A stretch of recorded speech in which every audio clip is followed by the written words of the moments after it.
Hegel et Kierkegaard, deux auteurs qui s'opposent mais sans pour autant se rencontrer.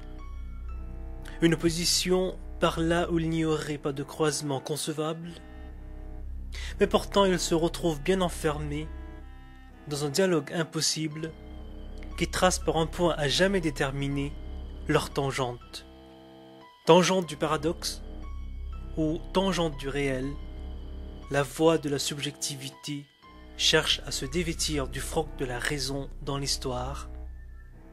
Une telle voix dont les sonorités résonneront d'autant plus fort alors que les tremblements de la dialectique produiront un bruit sans écho pendant tout le XXe siècle et ses atrocités. Et Stéphane Colline trace ici son parcours de sa fréquentation de ces auteurs et ce qu'ils lui auront permis de réfléchir dans ses études de théologie. Il est alors question de la construction d'un impossible, une entreprise qui suscite débat et passion.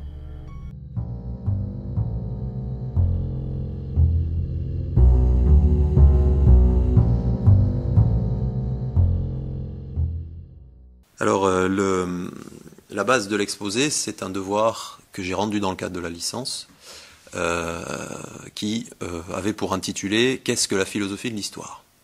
Alors, c'est un sujet que j'ai pris un peu de biais, parce que je suis parti d'un constat un peu basique, du fait qu'il y a une histoire qui nous est livrée, ou plusieurs, et que ça nous confronte à un moment donné à se poser la question de quel est le sens en fait d'une telle débauche de vie, de générations qui se succèdent, qui se disputent, qui créent, qui vivent à différents niveaux. Il y a des auteurs qui émergent, mais il y a toute une dynamique communautaire qui est en place, ou politique, qui est retraduite dans les discours historiques. Et du coup, ça m'a amené à la question de quel est le sens de tout ça, le sens de l'histoire. Je suis parti de ça pour aborder le sujet. Et il se trouvait qu'en même temps, j'avais un cours qui était quand même assez dense sur cette matière, parce que j'avais des présentations de deux philosophes, Hegel et Kierkegaard, qui se positionnent assez fermement par rapport à ça. Et donc j'ai pu exploiter un petit peu ce donné-là pour essayer d'entrer dans ce sujet. Alors avec Hegel et Kierkegaard, il y a une dimension d'entrée qui est de l'ordre du divin dans le sens de l'histoire. Hegel est plus dans une posture où pour lui l'histoire c'est Dieu qui finalement prend conscience de lui-même de plus en plus à travers l'histoire des hommes.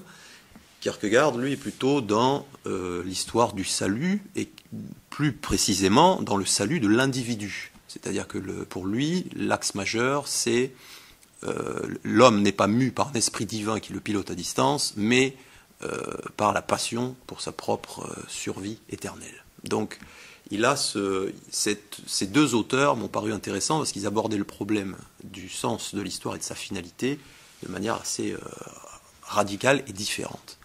Alors, au fur et à mesure de la réflexion, s'est dégagé le fait qu'Hegel était plus mu par l'idée que l'individu, finalement, pâtit de l'histoire, c'est-à-dire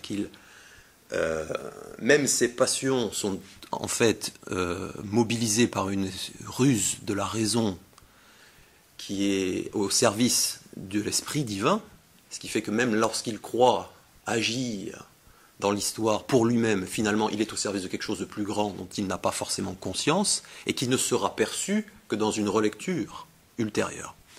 Donc l'individu subit l'histoire, même quand il croit agir, finalement, avec Hegel. Et là-dessus, c'est là que Kierkegaard se démarque nettement de lui, c'est quand il dit que non, l'individu, lui, est mu dans sa relation à Dieu par le fait de sortir de l'histoire pour se garantir, pour devenir contemporain de l'homme-dieu, qui est le Christ pour Kierkegaard, mais il le formule uniquement dans ces termes-là, l'homme-dieu, parce que c'est une formulation qui en fait l'affranchit du Christ historique.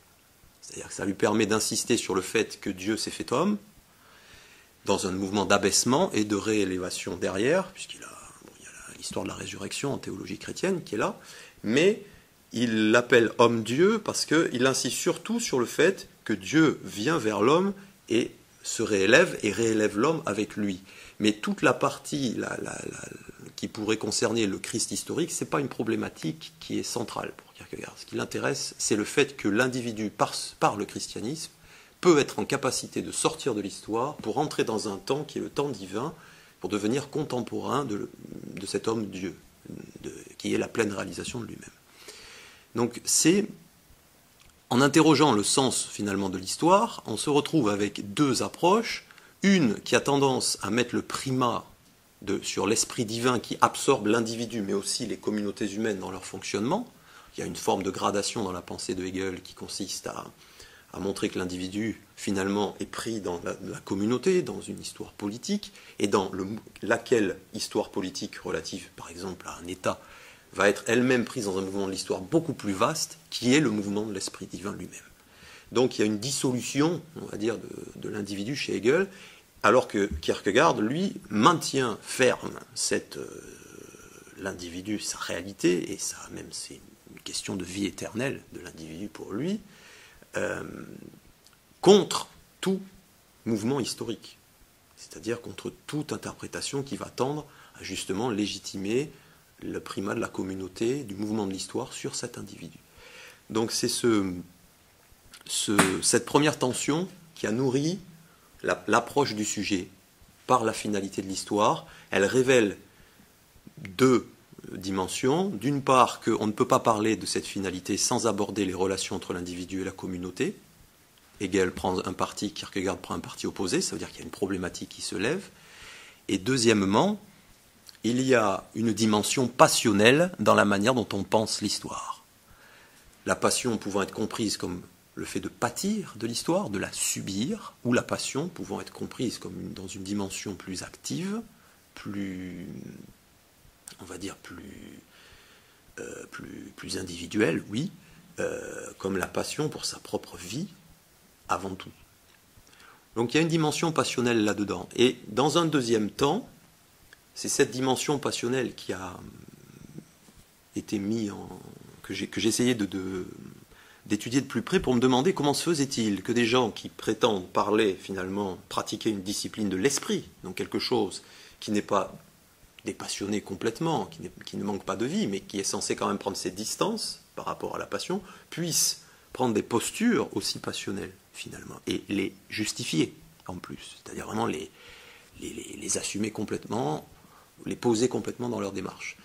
Et là, j'en suis arrivé au fait que l'histoire nous met aussi en face devant la mort de multiples générations, et qu'elle pose la question de la mort, du sens de la mort, ou de la place de la mort dans nos vies, au minimum.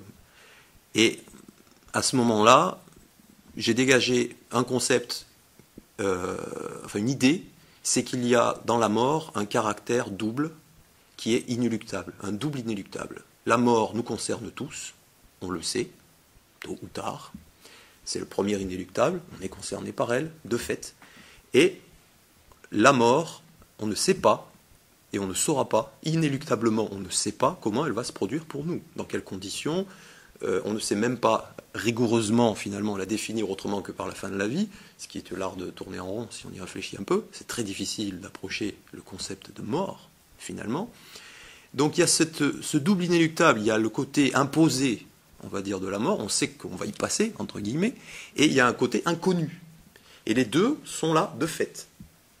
Et ça, je pense que ça crée une tension chez l'être humain, très forte, une exigence aussi de répondre à cet inconnu, de répondre à cette incertitude, qui peut, à un moment donné, nourrir les productions intellectuelles et placer le penseur dans un sentiment d'urgence qui va essayer de trouver des solutions assez marquées, assez radicales, pour baliser un champ de certitude sur une question qui nous prend finalement au plus profond de nos incertitudes. Et chez Hegel comme chez Kierkegaard, on peut analyser leur discours avec cette idée-là pour dégager finalement que Hegel choisit de résorber le problème dans l'esprit divin, quitte à sacrifier l'individu, mais il explique finalement les morts, régénérations comme des cycles d'approfondissement où l'Esprit divin apprend de plus en plus à se connaître lui-même à travers les différentes expérimentations de l'histoire humaine. Et donc il va créer une gradation même en différents empires. Il y a 4 empires nommés dans son livre qui est l'introduction, je ne veux pas vous dire bêtise, c'est La raison dans l'histoire, me semble-t-il, l'introduction à la philosophie de l'histoire, voilà. Il y a 4 empires, il dégage, donc je crois que c'est l'empire oriental, le grec, le romain et l'empire germanique. Dans ces 4 mouvements, il crée un mouvement dialectique de progression, en fait. Au fur et à mesure de ces empires, ils meurent et ils naissent, mais l'Esprit divin, lui, progresse dans la prise de conscience de lui-même. Donc Hegel parvient à justifier la mort, finalement, de milliers d'hommes et de femmes par la seule progression de l'Esprit divin pour sa propre conscience, finalement, pour sa propre compréhension de lui-même. Kierkegaard, lui, là où il résout l'incertitude, c'est que finalement, il dit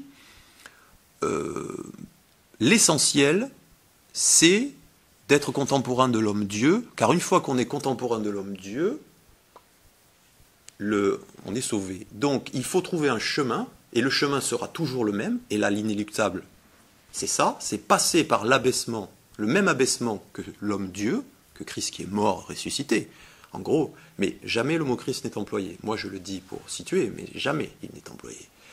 C'est passer par l'abaissement de la mort, finalement, pour atteindre l'autre monde, mais pour passer dans cet abaissement, il faut vivre en chrétien.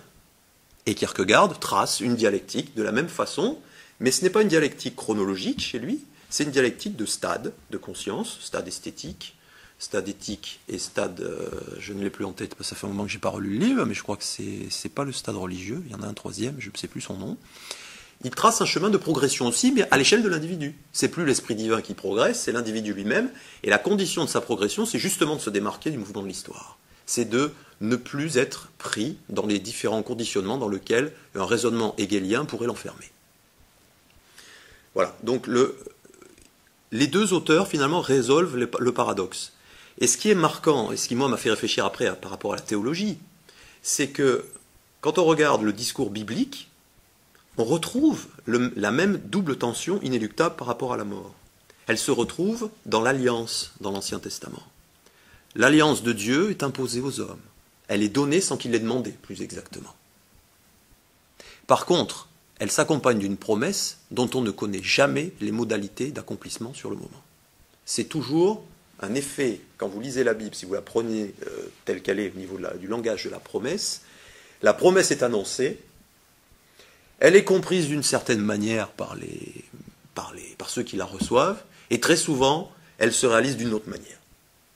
Donc, ça dit qu'on ne peut pas, à partir de la seule parole, anticiper ce qui va se produire. Même si la parole, dans le dessein de Dieu, dans le discours du plan divin, est considérée, entre guillemets, comme programmatrice, dans sa réception humaine, elle n'est jamais source d'une programmation qui va tomber pile. La compréhension est toujours à reprendre. Et ça, c'est assez proche du mouvement de Hegel, qui lui dit que l'histoire ne peut être saisie qu'après coup, aussi, pour être ressaisie dans un concept, d'ailleurs. Et on voit que le double caractère inéluctable de la mort, qui s'impose et qui en même temps pose une inconnue, se retrouve dans l'alliance, mais dans des modalités différentes, puisque l'alliance résout, elle aussi, la question de la mort dans la Bible. Il y a une promesse de salut pour un peuple, en plus. Donc, il y a à partir du moment, et c'est un des points que je dégage dans cette deuxième partie, à partir du moment où on prend une option sur la mort, le double caractère inéluctable qu'elle porte se transfère sur la solution trouvée. Et dans le Nouveau Testament, c'est le discours, le renversement, il y a un renversement de rhétorique, on peut dire, qui se produit dans le Nouveau Testament, dans la figure de Jésus-Christ, par rapport à la perception, au discours de Dieu qui est tenu dans l'Ancien. C'est que dans le Nouveau Testament, dans l'Ancien Testament, pardon, Dieu manifeste sa toute-puissance par des actes qui vraiment montrent sa surpuissance. Que ce soit des actes guerriers, que ce soit des sanctions, que ce soit même des dons de l'ordre de la surabondance, des choses qui ne sont pas a priori possibles. Le discours biblique pose la toute-puissance divine comme quelque chose au-delà. Avec Jésus, il y a un renversement qui se produit, c'est-à-dire que le pardon qu'il accorde est tellement poussé à l'extrême que finalement il va jusqu'à une situation d'extrême faiblesse. Donc la toute-puissance divine finalement se renverse en une extrême faiblesse apparente. Donc ça c'est le mouvement du Nouveau Testament, mais du coup, il reste quand même ce double inéluctable parce qu'il y a la notion de miséricorde derrière, donc qui est une notion fondamentale en christianisme, qui est aussi présente dans l'Ancien Testament, qui est qui constituent des conditions du pardon. Or, ce qu'on remarque, si on lit un petit peu le Nouveau Testament, c'est que les conditions d'accès au pardon sont finalement elles aussi imprévisibles. La miséricorde est donnée à tous potentiellement, et la manière dont nous serons pardonnés, rachetés, sauvés, au plus profond même de nos noirceurs, on peut dire, n'est pas posée d'une manière pareille programmatrice. Ce qui fait que là aussi on retrouve ce double inéluctable transféré sur la manière dont la miséricorde est donnée et accomplie. Du coup, à partir du moment... Là, dans mon travail préparatoire à ce devoir, quand j'en suis arrivé là, c'est à partir de là que j'ai pu commencer à écrire. Ça veut dire qu'il y avait cette question-là est centrale. À partir du moment où on saisit ça, on peut rebasculer ensuite sur l'urgence de la pensée. Et le fait que le travail en philosophie, et en philosophie de l'histoire, et là du coup je suis revenu dans le sujet, c'est ce qui fait que le devoir est acceptable, parce que si je m'étais contenté de la finalité, je pense que je n'aurais pas été validé, parce que c'était trop court, mais de fait, en levant ce concept-là, cette idée-là, le rôle de la philosophie finalement de l'histoire est peut-être de pointer les mécanismes d'urgence ou les pressions sous-jacentes à un discours philosophique sur l'histoire, ou un discours théologique aussi sur l'histoire, ou le discours historique lui-même. À partir du moment où on peut lever précisément dans un discours, là où l'option sur la mort contraint finalement l'être humain à choisir telle voie et pas une autre, là on peut avoir une fonction critique qui me paraît intéressante pour une philosophie de l'histoire. C'est un des thèmes levés. Et dans une dernière partie un peu plus courte, parce que j'avais quand même une limite de pages et que ça c'était de gros développements qui risquaient d'arriver derrière, il y a un problème quand même, et là c'est un point commun entre Hegel et Kierkegaard, ils partent tous les deux d'un présupposé implicite, c'est que l'histoire est donnée comme telle. Il y a une histoire. Sauf que si on se place du point de vue de l'historien, l'histoire est à écrire. Du coup, se pose la question du temps. Comment je périodise un historien, on le voit dès les premiers cours d'histoire qu'on reçoit en licence, un historien, il a pour fonction de proposer une périodisation. Il la construit à partir de ses sources et de sa problématique. Du coup se pose la question de la façon dont le discours historique produit le temps. Produit finalement une succession d'événements. Et c'est toujours construit dans un discours, ce qui veut dire qu'on est dans une succession de sons à l'oral ou dans une succession de mots à l'écrit qui peut être interprétée soit comme une succession chronologique, on fait des étapes qui peuvent être considérées comme une chronologie, ou alors comme une succession logique d'argumentation. Et ça, c'est un problème technique d'historien. C'est quand j'ai affaire à un document qui me parle d'étapes, est-ce que ce sont des étapes chronologiques que j'ai en face, donc qui vont conditionner une certaine interprétation des événements, ou est-ce que c'est un raisonnement déjà qui est en train de se mettre en place et qui reconstruit un petit peu les faits pour donner une cohérence. Et du coup, l'interprétation d'un même texte ou d'un même corpus de textes peuvent considérablement varier en fonction de l'option prise. Donc non seulement l'incertitude, finalement, plane sur le sens de l'histoire elle-même, mais sur sa constitution même en même temps. Et là aussi, je crois que la philosophie peut avoir des choses à dire par rapport à un discours historique d'un point de vue épistémologique. C'est-à-dire de pointer un petit peu les mécaniques à l'œuvre dans un discours qui, lui aussi, se veut scientifique et rationnel, mais mais dont il faut pouvoir faire apparaître les constructions.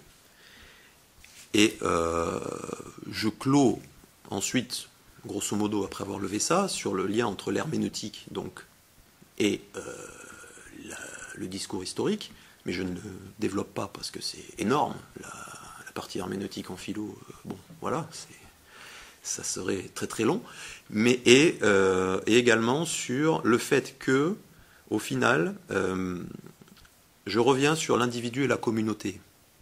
Si on lève que finalement, il y a une tension entre individu et communauté à respecter dans un discours sur l'histoire, dans le discours qui va remettre en cause ça, dans le discours philosophique, il faut peut-être aussi assumer cette tension-là. Ce qui est frappant dans les œuvres qu'on nous apprend, c'est qu'elles sont écrites par un bonhomme. C'est rare qu'on voit un ouvrage philosophique pondu par une communauté d'auteurs. Je veux dire, un ouvrage philosophique reconnu comme une référence, voilà. C'est assez rare. Or, je me demande si ce ne serait pas un peu plus lucide par rapport à une démarche philosophique d'assumer la tension inévitable entre un individu et une communauté dans la production même du discours.